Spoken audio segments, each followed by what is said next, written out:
Tai dalykėliai. Pradedam. 4 suvalkietės susirinko Vilniui. Nu, ir ką? Bet čia žiūrėk, mes į šitą studiją, čia kaip koks traukos objektas. Taip. Tai dviese, tada Paulius atsirado. Dabar jau 2. 5 gal jau nebesodinsim. Jau Nes pjaunu į vandenį, bet... gali būti čia mums naujas iššūkis. Bet Gerai. šiandien turim 2 viešnes. Taip. Pasidalinom čia gražiai mes spalvom. Juoda ir nejuoda. Aš šiandien prie Raimos prisiderinau čia taip. Nu, ačiū tau, Ieva, labai. Labai gražiai atrodo. Jūs irgi. Labai gražus kostiumėliai. Sakė, nesisiuvau, pirku. Taip. Du gerai, baigim Gerai, čia. gerai. Baigiam tą turą. Baigim čia. Ką reiškia 4 merginos susirinko, ne? Ir prasideda drabužėliai, jau Turime tik tai. sokuelų. Gerai, bet iš tikrųjų, tai šiandien mes temom. čia, taip, šiaip iš tikrųjų gana rimta tema apie mokymąsi. Mokymąsi bet kur. Visur. Bet kur ir bet ką ir kalbėsim apie būtent suaugusių žmonių mokymąsi, ar ne? Į sritis, į kurią mes Olina ir specializuojamės ir kurią atradom, tai iš tikrųjų per pačios mano patirtį, kai padirbus, baigus universitetą, išėjau pati pasimokyti. Ir išėjau pasimokyti tada, kai jau žinojau, ko aš noriu ir kas man tikslinga, ko aš noriu. Tai ėjau mokytis apskaitos ir pajutau, kaip faina mokytis, kai jau tu žinai, kam tau konkrečiai reikia, tada nereikia nei motyvacijos, nei kažko ir lėkdavau į tas paskaitas su tuo dideliu noru įgyti žinių ir pamačiau, kaip fainai atrodo suaugusiųjų mokymasis. Nu, tai taip ir atsiradom. O kaip atradai Aliną? Oi, čia gera istorija. Jo, čia ta istorija. Trumpai, laiko pažiūrėti. Jo, tai istorija tai mūsų tokia, kad mes, čia irgi viena iš istorijų, ar ne, Lina, gal tu papasakosi? Tai mes abi iš tiesų esame iš projektų srities, abi rašėm projektus ir Greta vieną dieną tiesiog išdrįso ir man parašė, kad Alina, gal mes susitinkam kavos. Bet jūs anksčiau buvot susitikę kažkur? Jūs draugės? Pleže su vaikais, bežaidžiam. Bendrą vieną draugę tiesiog. Tai taip tik žinojom vieną kitą, kad yra. Ir kas Alina jau buvo toj srity seniau, aš tik išėjau iš samdomo darbo, ėjau rašyti tų projektų. Tai ir pratęs, kodėl ir parašiau. Na ir Greta parašė man, kad gal galėtume susitikti, tu papasakotum, kaip čia su tais klientais, ar čia jų yra, ką tu čia su jais kalbi, kaip čia kas vyksta ir panašiai. Ir mes taip ir susitikom. Ir iš tiesų susitikom ir nuo to laiko nebeišsiskyrėm. Ir turim daug sutapimų, daug dalykų. Net ir dabar čia važiuodamos mes kalbam tam tikras istorijas ir jis sako, blemba, pas mus viskas tikrai labai panašu. Tai mes esam gimę tą pačią dieną, mūsų asmens kodas keliais skaičiais, tik tai skiriasi 2 skaičiais ir iš tiesų jaučiam tą bendrystę. Ir suprantam vieną kitą iš akių kontakto, turim tą patį požiūrį į, nežinau. Gal praeitam gyvenime sesės buvo? Mes telepatiškai irgi bendraujam. Kadangi mano sesė irgi Ieva, tai kartais galima mąstyti, kad labiau jinai mano sesė, negu mano. Taip, daug kas taip ir sako, iš tikrųjų, nes mes abi dvi tamsios. O dar jos mama, kai tamsi buvo, tai tikrai iš vis. Ta prasme. Taip. Tai jo, iš tikrųjų, jo labai. O kiek jau jūs metų kartu? Tai mes ne taip ir ilgai, bet ne taip ir ilgai. Stipriai. Ne taip ir ilgai, bet labai stipriai gal. 1,5 metų mes kai tą veiklą jau darome. Nes tikrai šiaip ir atrodo, ir socialinė erdvė visur, kad jūs tikrai jau galėčiau sakyti, kad panašiai pažįstamos kaip mes esame. Daug. Tuo tarpu. Taip. Tarpu 2 ženklis skaičius. Nei daug, nei mažai, bet iš tiesų ir buvo tas mūsų, kad aš iš tiesų tiesioginė konkurentė Alinai buvau ir... Tai pagalvoti geriau pakolaboruoti. Gal atskleistum savo strategiją, kaip ką darai. Ir paskui mes sugalvojom padaryti bendrą laivą projektų ten temom visiškai, nes net nebuvo dar šito dalyko.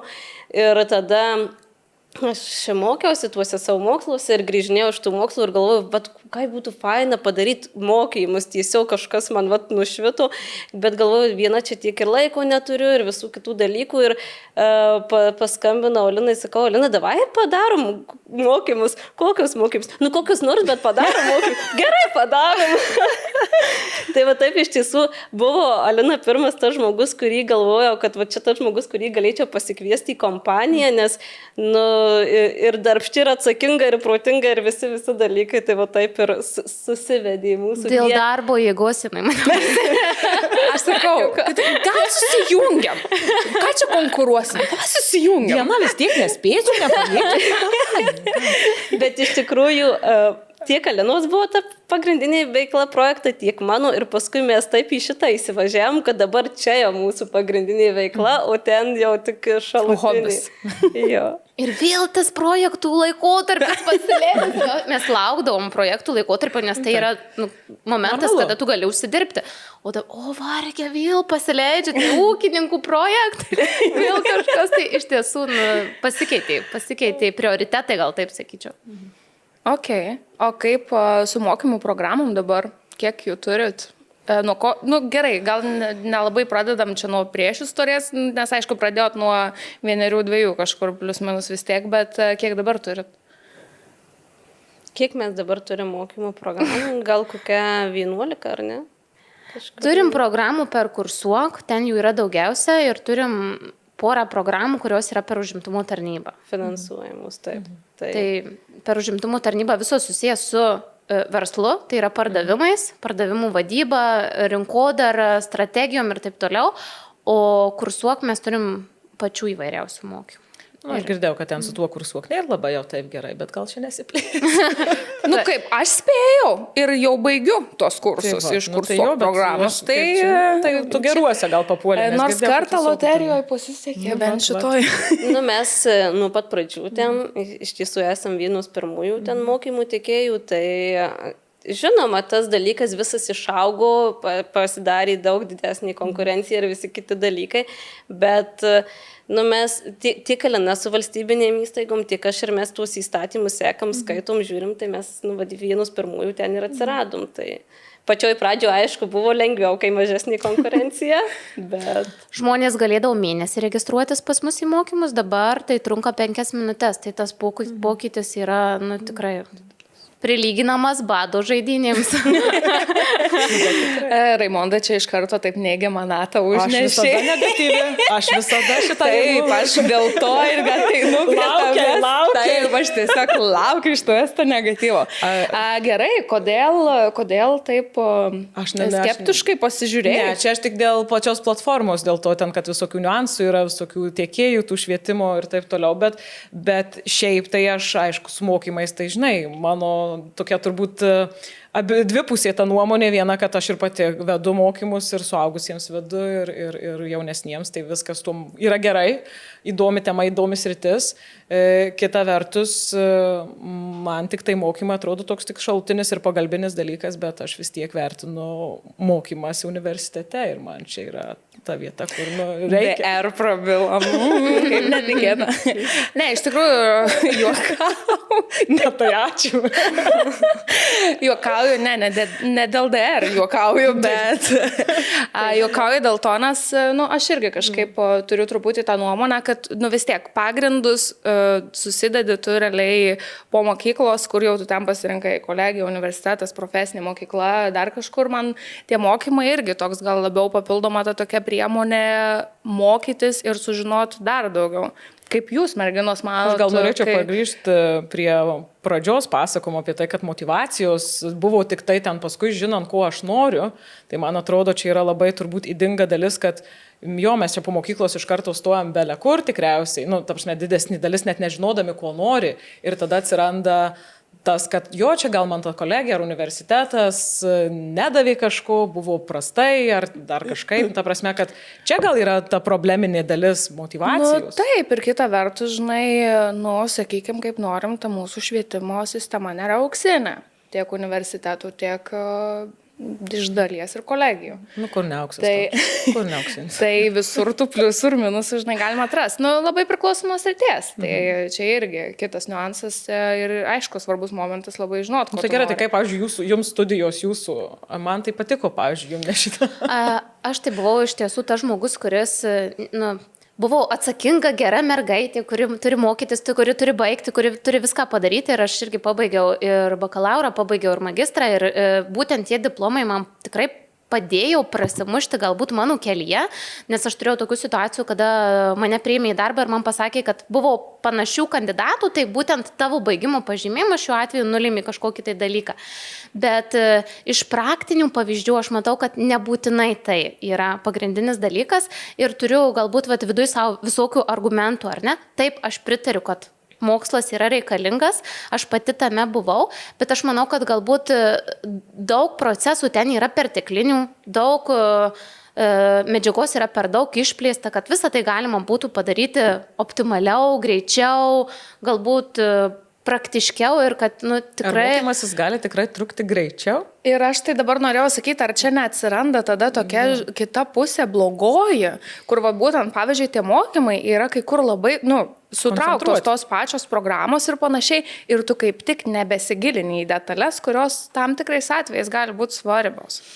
Sutikčiau ir su šitu dalyku, bet vėlgi čia reikėtų labai žiūrėti į konkretų pavyzdį, ar ne? Nes, tarkim, ten, kur baigiau aš finansus, ar ne? Finansų srity tikrai buvo perdėtos medžiagos ir aš esu tas žmogus, kuris norėtų mokytis, daryti ir keliauti toliau. Tiesiog aš nemėgstu marinuoti laiko, ar ne?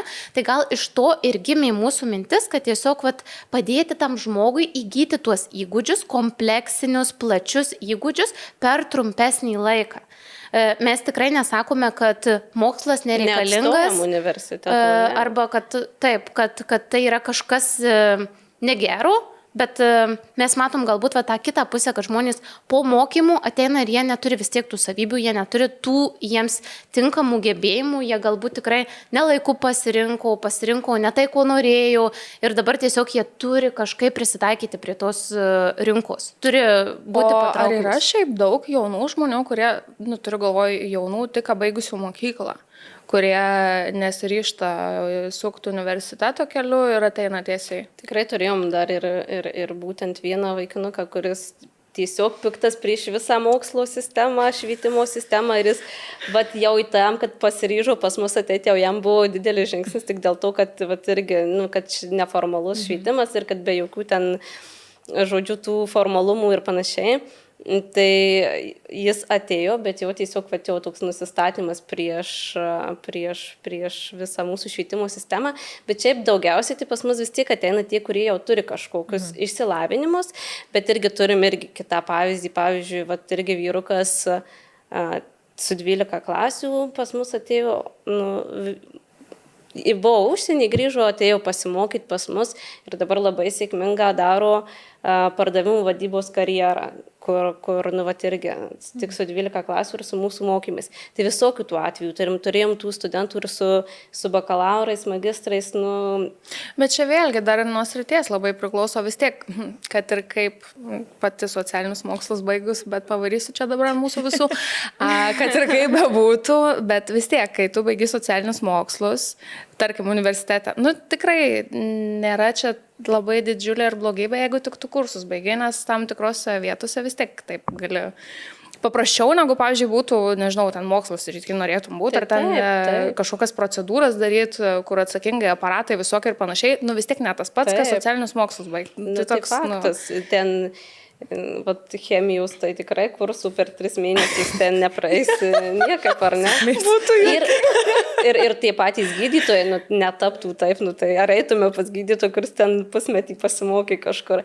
Bet irgi, kalbant, čia taip, čia iš tiesų didelį ta problema, ką ir Raimonda kalbėjo po 12 klasių, kai einam, nežinom, kur einam, tik dėl to, kad tėvai nori, kad įstotume, ar ne. Ir aš pati irgi studijavau universitetą, man toks buvo nei taip, gal. Ką studijavai?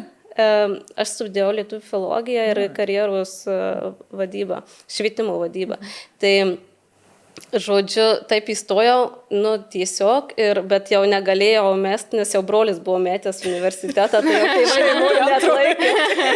Tai va, jau būtų net laikę šito fakto, tai teko baigti.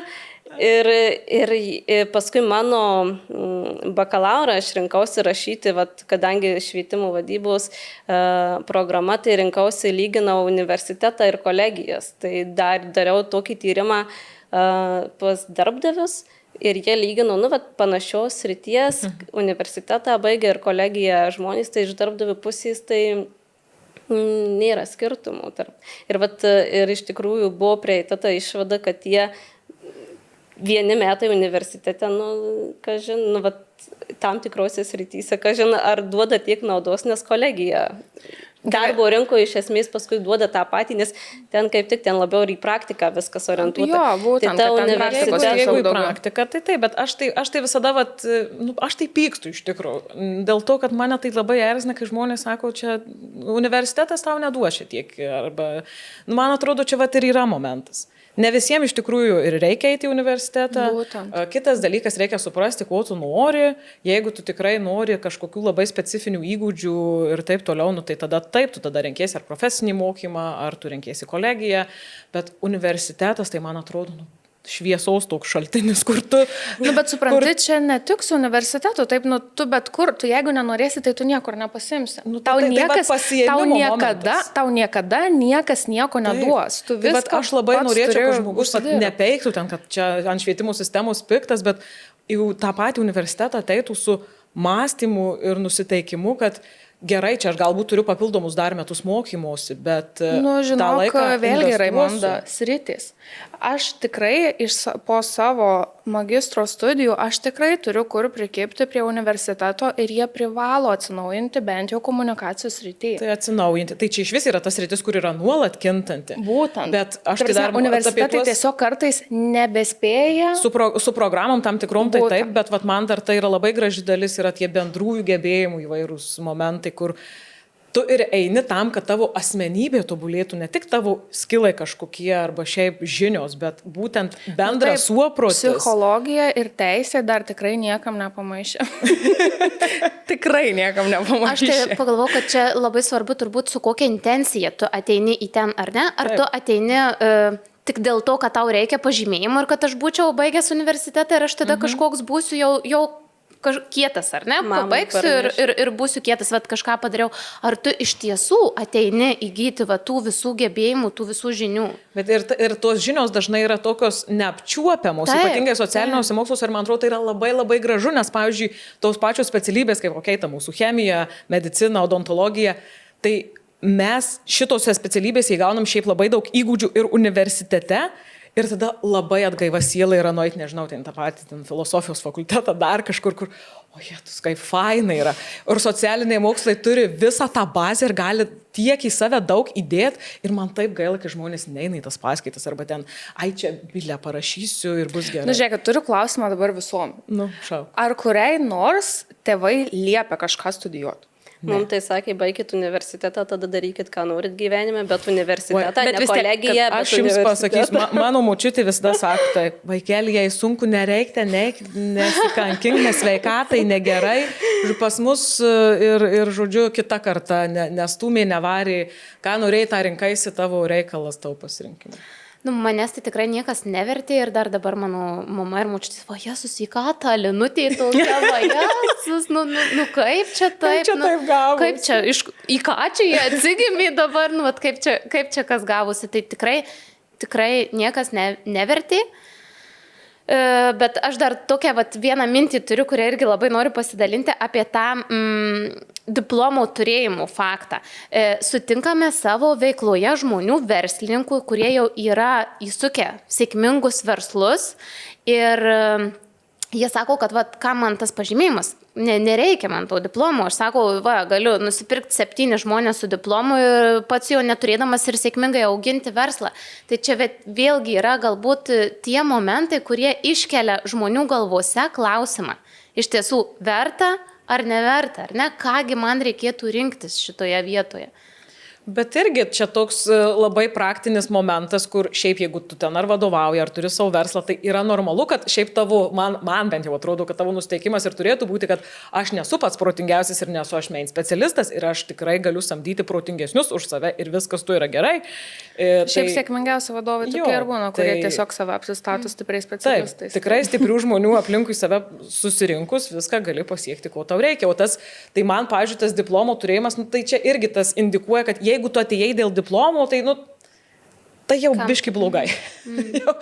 Ta prasme, gerai, yra tikrai vietų, kur tu galbūt negausi darbo dėl to, kad tu neturi būtent tokio išslavinimo ar tokio laipsnio, bet jeigu tu eini tik tai dėl to, tai ta motyvacija, man atrodo, irgi jau yra sugadinta. Deja, bet dauguma jaunų žmonių ten dėl to ir eina.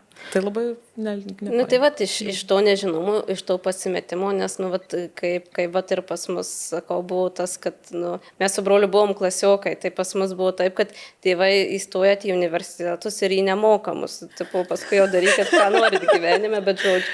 Ir kaip šitas buvo išpildyta, tada galim ramiai gyventi. Aišku, paskui mano brolius po metų metė ir, žodžiu, sugadino tą visą iliuziją. Iš karto sugadino, tik pradėjo. Bet esmė tame, kad irgi, koks mūsų požiūris. Kai mano brolis beje irgi chemiją studijavo, tai visi ten, ten gyri, šaunuolis gyvenime, bus ten viskas. Ir kai metė, tai ten buvo wow iš visuomenės, kad dabar viskas prasigers, prasirūkys, bus valkata ir panašiai, nes jis numetė į mokslus, ta prasme. Kaip tik prie medžiagų mažiau prieiti. Ir tai Ne, čia juokais, negaliu. Tai koks pas mus požiūris, kad mes irgi su universitetas, su projektu važiavom į Norvegiją ir ten mes visus nuvažiavom, gal pirmam ar antram kursė, ten visus 18-19 metų. Ir mums tie norvegai sako, kaip jums gerai, kad jūs tokios jaunus, žinojot, ko norit gyvenime, pasirinko tas specialybės, mes ten nieko nežinojom, kas ko norit tiesiog, o jie sako, mes tai pagyvenam, pažiūrim, kol mes norim iš gyvenimo, tada stojam į universitetą. Pas juos šiaip labai plati bazė visur profesinio mokymo dalių. Čia iš tikrųjų tai problema atsiranda ir iš tėvų pusės, nes svarbiausia įstok, nesvarbu, kur įstok, bet ir iš tų pačių vaikų. Kodėl tu negali apginti savo nuomonės, kad, pavyzdžiui, tau reikia GPR? Gali. Tarasme, važiuok tu savanoriauk, pamatyk pasaulį ir tikrai tu save atrasi. Tai čia irgi toks. Man tai dažnai, man atrodo, kad ir tas jaunas žmogus per daug greitai nuleidžia rankas. Kad man tėvai liepė ir pasakė jo ir aš dabar einu, nes man liepė. Ne, tu galėjai iš tikrųjų padaryti didžiulį darbą, kalbėtis ir dirbti dėl to. Arba net jeigu ir įstoja ir, pavyzdžiui, nepatiko, tai persto, tiesiog nebijot kelis kartus pakeisti net tą specialybę. Tai irgi. Aš manau, jau darosi visi sąmoningesni šitoj vietoj su laiku ir visi paprasčiau pradeda žiūrėti. Ir tai gal iš kitų šalių ateina ta tokia kultūros banga, kad čia nebūtina po 12 jau iš karto kažką daryti. Aš tai labai tam pritariu. Ir mes su Alina irgi Marijampolėje, kai mokymus darėm, tai Marijampolės profesinio rengimo centre ten darėm ir ten tiek daug tų studentų, sakom, iš kur jų tiek daug. Ir sako mum, tai sako, tėvų svajonės įgyvendino, dabar jau mokytis. O kaip galvot, ką reikėtų padaryti, kad sumažėtų tų demotyvuotų studentų, moksleivių, kurie renkasi šiaip savo, bet kaip?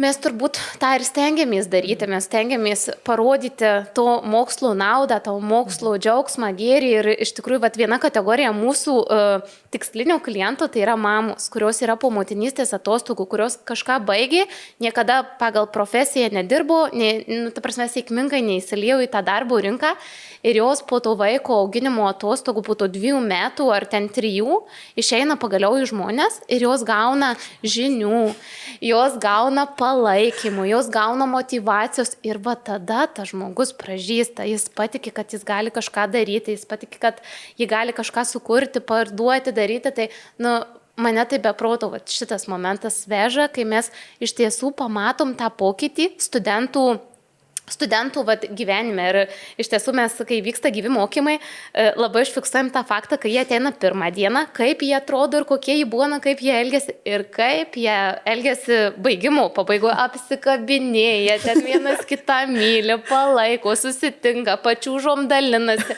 Nu, tikrai įvyksta pokytis visame kame, ne tik mokslo srityje, bet ir to asmenybės augimo srityje. Bet čia dar tas ir bendruomenės, man atrodo, subūrimas. Tai irgi tam pačiam universitete ar ten kito aukšto mokslo įstaigoje, kur jeigu tu įsiliejai į bendruomenę ir tu buvai jos dalimi, tai man atrodo ir tas atsiliepimas būtent apie tą mokymosi laikotarpį yra visiškai skirtingos patirtys, kai tu esi ir nesi jo, tame. Tu ten pribėgai arba tik į sesiją atvažiavai, nes dirbi dar nespėjai čia. Tai... Bet iš tikrųjų tai taip ir yra. Pavyzdžiui, mūsų dabar magistro studijos buvo visiškas hybridas ir, pavyzdžiui, tikrai merginos iš Utenos. Nu, tai faktas, kad tu neprivažiuosi kiekvieną vakarą nuo pirmadienio iki ketvirtadienio, 6 vakaro iki 10 vakaro, nu, tu tikrai neprivažinėsi. Nu, ir tikrai būdavo taip atvažiuoja paskui ten per sesiją, tai toks kaip svečias atrodo. Ai, dar ir tu čia. Aišku, čia ne iš blogos pusės jokių būdų, bet, nu, tiesiog tu ir pats taip jautiesi, kad, nu, mes tai toks buitekas toks bendras. O, atvarėm čia, žiūrėk, šiandien dariau tą, na, ką tu gero. O ten toks atvažiuoja ir tu,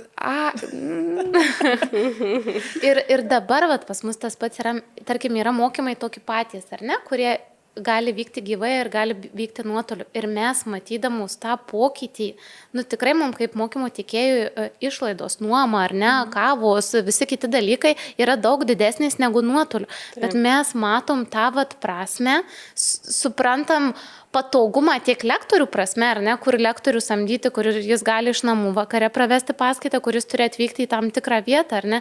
Bet tas va dalykas, ką gauna žmogus, ką gauna net ir pats lektorius, ar ne, tą palaikymą, tą dėkingumą, tą žvilgsnį, tą gyvą kontaktą, tai yra neįkainojamas dalykas. Bet čia tai tikrai, nes va dabar irgi baiginėjau, kaip ir minėjau, vieną iš kursuok irgi programų ir mes tai nuotoliu visiškai pilnai, nes mokymų tiekėjas iš Palangos yra. Tai, nu, tikrai jaučiasi. Ir pavyzdžiui, nu, aš prieš tai irgi 1,5 metų studijavau magistrą, lygiai tom pačiom valandom, ta prasme, ir visa kita, viskas buvo gerai.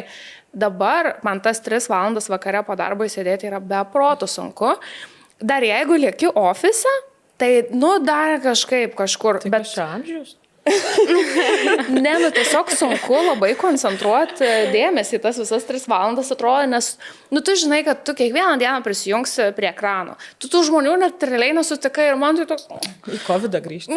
Nu taip, tikrai primena labai tuos nelabai fainus laikus ir aišku, ta prasme, grupė labai faina, lektoriai labai faini, viskas... Tikrai labai patiko man ta programa, bet, nu, vat, iki pilno to tokio experience tikrai trūko gyvybės. Labai. Taip, nes vat, mes šituo irgi nesakom, kad tas nuotolis blogai ar dar kažką, bet vis dėlto gyvai yra kitaip ir mes buvo užimtumo tarnybos, kurį laiką sustojęs finansavimas. Tai mes iš idėjos, vien tik tuo tikėjimu, kad jie tikrai gyvi mokymai dar įvyks, mes laikėm tas patalpas, kad tik žodžiu nuomą mokėjom, bet nu, taip nenorėjom paleisti tų gyvų, nes Alina irgi kalbėjo apie tą, kad išeina kokie pradžiai, kokie gale, tai pavyzdžiui irgi Alina su viešu kalbėjimu dirba su studentais ir jinai ten paima, davai, ten filmuoja juos ten tuo telefonu ir kaip jie pradžioje bijo ten į tas kameras kalbėti ir panašiai, o paskui išeidami patys jau ten prisifilmuoja, mums filmukus susuka, atsiunčia, tai vėl tas toks... kad jie patobulėja, grįžtant prie to, kad ne tik kad iš tos, kokie jie išeina ir ateina, jie išeina drąsesni. Mes irgi dabar prabėgom vienoje įmonėje, kur yra įsidarbinę mūsų studentai ir norėjom pafilmuoti, kaip dirba žmonės ir panašiai. Ir visi mūsų studentai ateina, filmuosim, tai gerai, filmuokit, jau jie ten šneka, sėdi, o ne, mūsų studentai nesifilmavo, nedrįso, sakė, aš čia prieš kameras blogai atrodo ir panašiai. Tai tas toks irgi tu gyvai gali pramušti tas baimės labiau, nes lektoriai ateina, davai, ateinam, šnekam, ten dėliojamės dar kažką, nes tu kai gyvai, tu neturi kur dingti, tu online, tai mikrofonas neveikia arba internetas prastas. Parašai į chatą, oi, kompiuteris sugedo. Nes juokit, man iš tikrųjų kamera šiuo metu, pavyzdžiui, neveikia. Tada jungiuosi per telefoną šalia kamerą kartais skaitysi. Bet vis tiek įsijungia.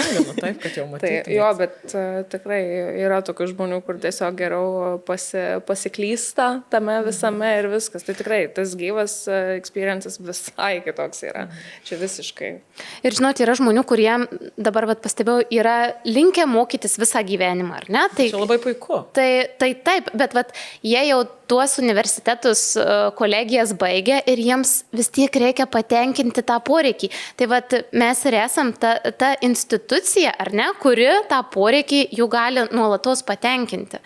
Aš tai visada sakau, kad dar šiaip visus įgūdžius ir savo asmeninį tobulėjimą galima padaryti ir savanoriaujant, tam pačiam nevyriausybiniam sektoriui, kur tu tiesiog gali irgi mokytis dalykų per praktiką, gal netiesiogiai atėjus tau lektorius paaiškins, bet per tai, ką tu padarysi, darysi, veiksi, tai irgi, man atrodo, yra neįkainoma patirtis. Ir galimybė, ir satisfakcija ta pati, tai ir nemoka. Žinai, kame bėda, kad viena bėda, kad nėra laiko visiems, nėra laiko, niekam neturim laiko. Bet kai nenori, tai nebus laiko. Tai bet ir reikia paklausti, gal čia man ne prioritetas, o neturiu laiko. Taip, kartais mes su Ieva kažkuriam podcast juokavom, kad yra riba, kur tu tikrai jau viskas, jau this is it, bet šiaip tai jeigu žmogus yra, nežinau, tipinis eilinis žmogus dirbantis vieną darbą ir tiek, dar gerai vaikų, jeigu iš vis neturi, tai tikrai gali belė kiek padaryti. Ir kiek nori kursų išvaikščiot, ir dar mokymus pats pravest, ir darbų prisidaryti, projektų prisigalvoti, tiesiog. Bet dalyvauti ten veikti. Jo, visiškai. Tai šiaip vis tiek taip jau reziumuojant, tai kad ir koks tas mokslas bebūtų, tai man atrodo, kad svarbiausia yra vis tiek, kad tu suprastum, kodėl tu tai darai, kad tai nebūtų dėl popieriaus, dėl kažkieno kito noro ir taip toliau, bet kad tu darytum tai, ką tu nori daryti ir kai tu darai, tai su ta savo kažkokia tai intencija ar ta vidinė ugnelė tokia, tai viskas ir pasidaro greičiau ir efektyviau būna ir paskui gali ir vertinti tai, ką išmokai. Taip, būtent. Taip, ir paskui pritaikyti daug paprasčiau. Ir labai gerą žodį užfiksavo daryti, ar ne? Nes pas mus mokymus irgi mes pastebėjome, kad tu atvyksi, paklausysi, pažiūrėsi, galbūt užsirašysi, bet nedarysi. Pokytis neįvyks. Bet čia niekur taip nebūna. Čia visą laiką reikia atsiminti, kad arba tu darai ir pasidaro, arba nieko neįvyks tada jau. Taip, tai tikrai labai geras užfiksuotas žodis daryti, visiems daryti, kažką daryti. Daryti ir pasidaro. Ir pasidaro darimo būdu. Tai va, taip, nepamirškit šito. Daryti. Nes mes irgi su Alina susidurėm su tais visokiais iššūkiais, kadangi dirbam su valstybės finansavimu, tai amerikietiškai kalneliai. Ir iš tikrųjų, bet mes visada taip darom vieną kitą palaikom ir sakom, vis tiek kažkas turi gautis, kažkas turi būti gerai, nes darom. Tai vien tik dėl to, kad darėt ir pasidarėt. Tai darykim toliau. Visiška pozityvia nata.